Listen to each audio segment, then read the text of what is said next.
Este vídeo é um oferecimento da Amazon, onde você encontrará todos os livros ambientados no universo das crônicas, bem como os mais incríveis produtos relacionados às crônicas, a Game of Thrones e a House of the Dragon, sempre com os melhores preços. Para conferir, basta clicar nos primeiros links na descrição abaixo. Comprando através deles, você estará me ajudando a produzir diariamente e tornando o MGF cada vez mais forte.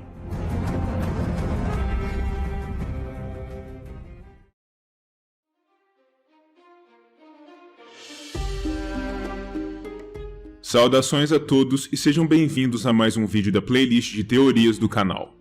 O vídeo de hoje, que eu francamente não sei dizer se vai ou não ser bem sucedido, dirá respeito a uma das teorias mais divulgadas dentro da comunidade das crônicas, até por ser também relacionado a uma das passagens mais cruciais da infância de uma das personagens mais marcantes da obra, para o bem ou para o mal, a rainha Cersei Lannister, esposa e viúva do falecido rei Robert I, mãe dos reis Joffrey I e Tommen I, amante de seu irmão gêmeo, Sor Jaime, e eternamente hostil ao seu irmão anão, Tyrion.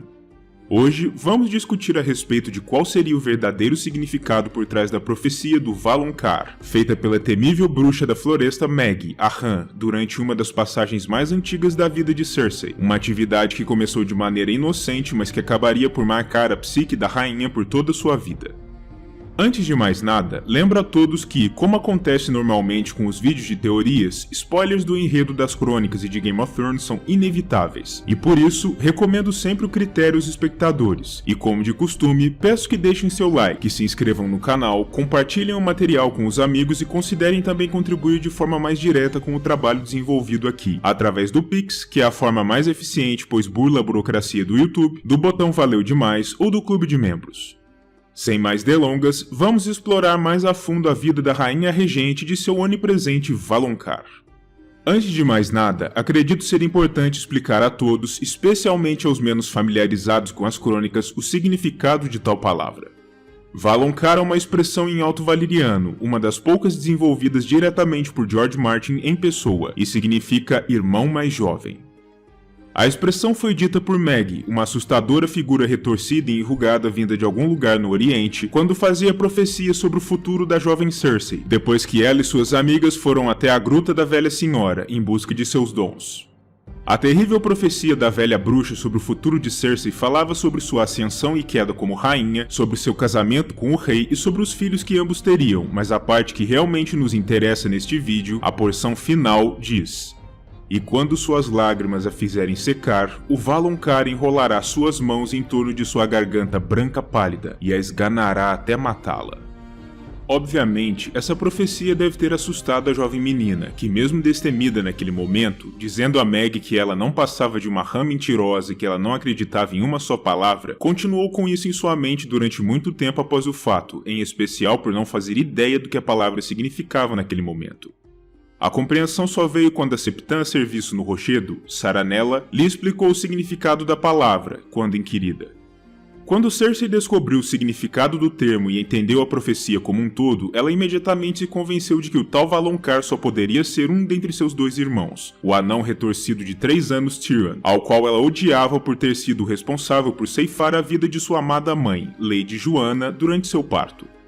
E muito embora o outro irmão da menina, Jaime, seu gêmeo, também fosse tecnicamente mais novo do que ela, por ter nascido alguns minutos mais tarde, agarrado a um de seus pés, para Cersei isso não fazia a menor diferença. Ela estava convencida de que era Tyrion o objeto da profecia, o irmão que um dia a mataria, e por isso ela também se convenceu de que não permitiria que essa hora chegasse, que iria peitar e desbancar a profecia, e passou a agir desde então em nome disso, sempre mantendo um olho vivo sobre o anão, desconfiada e temerosa, procurando miná-lo em todas as oportunidades. Pois bem, essa era a visão da futura rainha sobre a questão, e mesmo com o passar de muitos anos, ela não esmoreceu em sua decisão de estar sempre um passo à frente daquele que via como seu principal inimigo, e quando Cersei se tornou de fato a rainha dos 7 reinos, a coisa apenas se tornou pior. No entanto, será mesmo que era essa a verdade sobre a questão? Vamos investigar um pouco mais a fundo, citando passagens das crônicas que indicam tanto a antipatia desmedida da rainha pelo irmão, quanto fatos que possam nos ajudar a determinar, de fato, quem será o verdadeiro Valonqar. A relação entre Cersei e Tyrion de fato nunca foi boa, e a antipatia da rainha pelo duende tinha nele reciprocidade. Tyrion também não apreciava sua irmã, considerando-a como uma tola afetada desesperada por amor, poder e influência, embora não fizesse a menor ideia do que fazer com esses dons. Tyrion também a julgava tola por imaginar a si mesma como uma espécie de versão feminina do pai de ambos, Lord Tywin, algo que na visão do anão era risível, e francamente, nesse ponto, concordo plenamente com ele, mas este vídeo não é sobre minhas digressões a respeito de Cersei. Este vídeo em específico virá em breve. Pois bem, com essas explicações feitas, podemos notar claramente que, se Tyrion vier a ser o Valonqar de fato, como a rainha suspeita, isso seria quase como um jogo de cartas marcadas, uma verdadeira obviedade, e então, para elaborarmos melhor as ideias que quero escancarar com este vídeo, vamos nos debruçar com mais atenção sobre a segunda possibilidade. Sor Jaime, o bem-amado irmão gêmeo de Cersei, a quem ela via como sua outra metade, seu amante e parte de si mesma, pelo menos nas partes iniciais dos livros. Isso mudou após o retorno de Sor Jaime desde seu cativeiro em Correrio, após perder sua mão da espada para o selvagem mercenário Zolo, o que não apenas obviamente significava que ele nunca mais seria nem sombra do guerreiro que fora um dia, mas que também impactou profundamente suas faculdades mentais, modificando-o, pois até então Sor Jaime vivera através de sua mão da espada. Depois que o Cavaleiro Quebrado voltou a conviver com a irmã na corte, o relacionamento entre ambos, que antes fora tão próximo que só poderia ser descrito como simbiótico, passou a ser muito mais frio e tenso, com Jaime considerando que Cersei estava descendo às raias da loucura, além de abusar da crueldade sem necessidade, enquanto Cersei, por sua vez, acreditava que o irmão havia se tornado desleal com ela, e vinha constantemente apresentando sinais de insubordinação, pois vale lembrar, ele era um irmão juramentado da Guarda Real, e em termos estritos, devia obediência à rainha regente, fossem quais fossem seus vínculos de sangue. As evidências que levam a comunidade em sua maioria a suportarem a ideia de que Jaime seria na realidade o Valonqar que ceifará a vida da rainha nos próximos livros são numerosas e vamos listá-las a partir de agora. Para além do fato de Jaime ser mesmo mais novo do que Cersei, como dito anteriormente, quando o jovem Bran Stark flagrou os irmãos durante seu ato sexual clandestino, ainda no início dos eventos do primeiro livro, o rapazinho tivera a impressão de que Jaime estava, de alguma forma, machucando a rainha, que emitia os sons com gemidos de dor. Bom, naturalmente, todos aqueles que conhecem o ato sexual mesmo de passagem sabem que tais gemidos são naturais, mas existem alguns leitores que defendem que esses gemidos e a impressão de Bran sobre eles fossem uma espécie de previsão, uma premonição de que no futuro, Jaime de fato machucaria Cersei fisicamente, vindo a matá-la, e usam como justificativa para essa impressão o fato de que Bran Stark é um garoto sempre descrito como tendo dons especiais de profecia. Esse é um indício bem fraco na minha visão, mas precisava ser mencionado. Tanto Cersei quanto o próprio Jaime são conhecidos por afirmarem diversas vezes na obra que acreditam que, como gêmeos, suas mortes serão vinculadas de algum modo, pois como vieram ao mundo juntos, deverão também abandoná-lo juntos, sugerindo até mesmo uma espécie de ligação transcendente entre as consciências de ambos, como se, quando Cersei morresse, Jaime pudesse ser capaz de senti-lo e vice-versa. Esse indício pode ser altamente especulativo, mas faz algum sentido quando consideramos o caráter místico que permeia as crônicas no plano de fundo. Por isso, podemos imaginar que, talvez, Jaime assassine Cersei antes de morrer também, talvez tirando sua própria vida para acompanhá-la, talvez morrendo por alguma outra razão. O último indício sugerido por aqueles que defendem que Jaime seria o Valonqar diz mais respeito à religião do que propriamente a aspectos práticos. Precisamos nos lembrar que, dentro da fé dos Sete, que são um só, a morte é representada pelo aspecto do estranho, o mais insondável e temido da divindade. Isso nos remete ao fato de que, depois que Cersei e Jaime começaram a se desentender, ela passou a considerá-lo como um estranho, alguém que ela não reconhecia mais, o que sugeriria, segundo os proponentes dessa hipótese, uma ligação entre o Cavaleiro Ocidental e a atividade mortífera. Por outro lado, Jaime também passou a considerar a irmã como uma estranha para si, o que talvez também sugira um possível futuro mortífero entre ambos. Em contrapartida, existe ao menos um contra-argumento com relação à possibilidade de ser Jaime o Valonqar, justamente a questão das mãos. A profecia da Han dizia que o Valonqar prenderá suas mãos, no plural, em torno da garganta da rainha, para matá-la, e Jaime, como vocês se lembram, possuía apenas uma quando voltou à corte, tendo o toco do outro braço eventualmente coberto por uma prótese dourada, bonita porém não funcional, de modo que ele não poderia estrangular Cersei por si mesmo. A única possível solução a este pequeno dilema que foi proposta diz respeito à possibilidade de Jaime fazer como fizeram Tyrion com Shae, usando um colar para estrangular Cersei, talvez até mesmo a própria corrente de mão que o anão havia usado, mas confesso que esse argumento não me convence e gostaria de ouvir suas opiniões sobre essa parte da teoria em especial. Para além de Sir Jaime e de Tyrion, os dois óbvios candidatos ao posto de Valonqar, existem ainda outros candidatos possíveis, que agora vamos enumerar. O primeiro deles é, surpreendentemente, Sandor Clegane, uma escolha estranha a princípio, pois precisamos nos lembrar que ele era, a quando dos eventos das crônicas e antes da Batalha da Água Negra, escudo juramentado do filho mais velho de Cersei, e não lhe nutria sentimento negativo em particular, sendo um serviçal fiel aos Lannister. Ademais, vale lembrar que, segundo tudo que sabemos até o momento nas crônicas, Sandor estaria provavelmente morto ao final do quinto livro, ou assim fora descrito pelo irmão mais velho da Ilha Quieta, Brienne de Tarth, quando esta visitou a Septeria isolada. Contudo, é possível que o religioso não tenha sido literal, mas apenas falado em uma espécie de metáfora, e que Sandor tenha sobrevivido e se convertido ali, renascendo para uma nova vida, como um humilde coveiro encapuzado, o que ainda tornaria essa possibilidade viável. Os proponentes de Sandor como Valonqar apontam com argumentos para suportar essa ideia. Primeiro, e mais importante, é conveniente apontar que, de fato, Sandor também é um Valonqar no sentido valeriano, por ser o irmão mais jovem da montanha que cavalga, Sir Gregor Clegane, a quem ele aliás odeia profundamente. Além disso, a profecia fala literalmente a respeito do Valonqar, e não de seu Valonqar especificamente, querendo dizer que Meg poderia não estar se referindo a um dos irmãos mais jovens da rainha, e sim a um irmão mais jovem em geral. Os proponentes ainda apontam que Sandor é um personagem notório por ter uma sede de vingança quase imparável, vivendo apenas com o objetivo de assassinar seu irmão mais velho pelo que ele fizera na infância. E se nos lembrarmos que Sir Robert Forte, o campeão da causa da rainha, é muito possivelmente o cadáver reanimado de Gregor, morto pelo veneno da víbora vermelha de Dorne durante o julgamento por combate de Tyrion, isso criaria não apenas um vínculo indelével entre Cersei e Gregor, o que poderia motivar Sandor a também adquirir sede de vingança contra Cersei por ter trazido seu odiado irmão de volta à vida de certo modo, como também lhe daria a motivação necessária para, em caso de ainda estar mesmo vivo, abandonar sua posição humilde na Ilha Quieta e retornar a Porto Real, com o objetivo de matar o irmão de uma vez por todas e, depois, quem sabe, assassinar também a rainha que o trouxera de volta. O segundo outro candidato a Valonqar me parece ainda mais surpreendente do que Sandor, mas também não é descabido. Trata-se do pequeno e afável príncipe Tommen, que se tornou Tommen I após a morte de seu irmão Joffrey, o filho mais jovem da rainha e, portanto, o irmão mais jovem de Joffrey e Myrcella. Conforme discutimos com Sandor, a profecia pode estar se referindo a qualquer irmão mais jovem em geral, de modo que Tommen é um candidato tão provável quanto Sandor nesse sentido.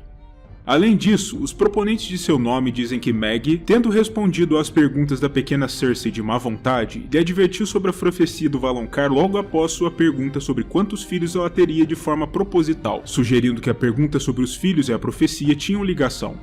Se assim for, um dos 3 filhos de Cersei poderia ser o Valonqar, e como Joffrey já está morto e a palavra valeriana se refere a um homem especificamente, o que descartaria Myrcella como candidata, isso nos deixaria apenas com Tommen. Ademais, os proponentes apontam para o fato de que os filhos da rainha seriam os únicos que se adequariam perfeitamente à pouca descrição que Meg deu dentro de sua profecia sobre coroas e mortalhas douradas, que seria outro indício em favor de Tommen. O último suposto argumento em favor de Tommen já é para mim bem mais fantasioso, mas vou citá-lo mesmo assim.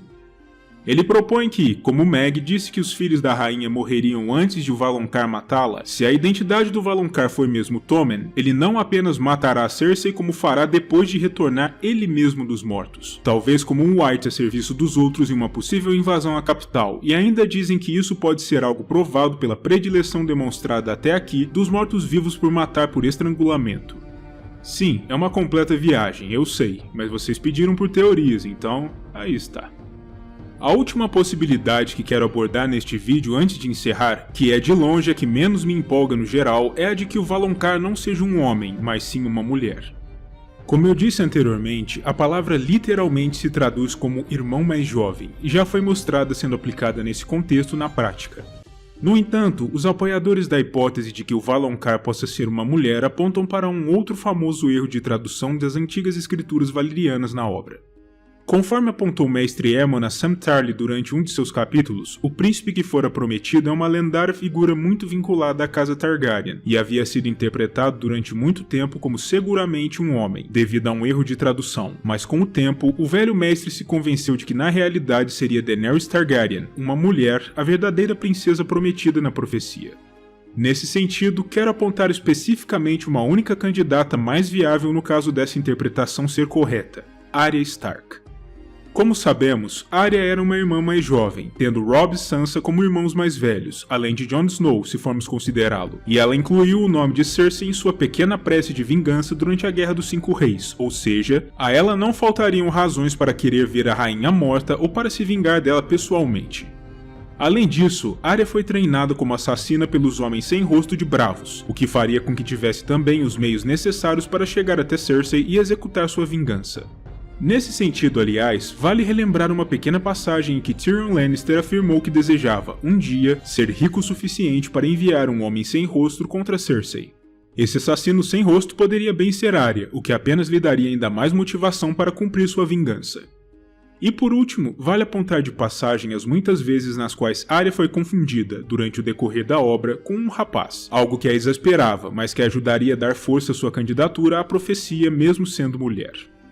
Outra mulher dentro da obra que poderia ocupar talvez esse posto de Valonqar de Cersei é a senhora Brienne da casa Tarth, e os motivos que sustentariam essa hipótese são: para além do fato de Brienne ter tido 3 irmãos mais velhos, seus cabelos bastante amarelados, quase como os dos Lannister, o que se coadunaria bem com a descrição de coroas douradas feita pela Rã, e o fato de que ela e Cersei parecem estar prestes a entrar em rota de colisão, tanto por Brienne ter jurado proteger as filhas da senhora Catelyn contra a própria Cersei, que desejava capturá-las, quanto por Brienne estar se envolvendo cada vez mais com Jaime, o que naturalmente pode descambar em uma disputa entre as duas mulheres pelo amor do Cavaleiro Ocidental, disputa essa que pode até mesmo justificar um assassinato, digamos, por estrangulamento. Dessa forma, os proponentes do Valonqar mulher afirmam que não seria descabido pensar que a palavra também tivesse sido traduzida de forma errônea nas crônicas, e que poderia também se referir a uma mulher, pois se as palavras valerianas que se referiam ao príncipe que fora prometido seriam de gênero neutro, o que deu margem ao tal erro de interpretação, o termo Valonqar também poderia ser. Contudo, essa noção e essa teoria foram fortemente rechaçadas pelo criador da maior parte do Alto Valeriano a pedido da HBO, o linguista e filólogo David Peterson, que disse em entrevista que as palavras do velho mestre diziam respeito ao gênero no sentido biológico e não no sentido gramatical, e que ambos não estariam necessariamente vinculados, o que descartaria por completo a ideia. Ademais, também vale apontar como uma possível indicação que desbancaria essa hipótese do Valonqar feminino o fato de que, no texto original em inglês, a profecia de Meg diz especificamente: "The Valonqar shall wrap his hands around your throat", e a palavra his em inglês é a forma possessiva do pronome he, que significa ele, o que faria com que a profecia se referisse especificamente a um homem e não a uma mulher. Bom, estas foram minhas digressões, meus apontamentos e minhas informações sobre a teoria do Valonqar de Cersei, e agora, como sempre, quero ouvir as opiniões de vocês sobre o tema. O que pensam sobre a profecia do Valonqar? Quem acham que realmente assumirá esse posto como assassino da rainha? O que acham dos candidatos que apresentei aqui e dos argumentos usados para cada um? E por fim, vocês pensam em algum outro possível nome para o posto? Escrevam abaixo suas impressões nos comentários e eu verei a todos novamente no próximo vídeo.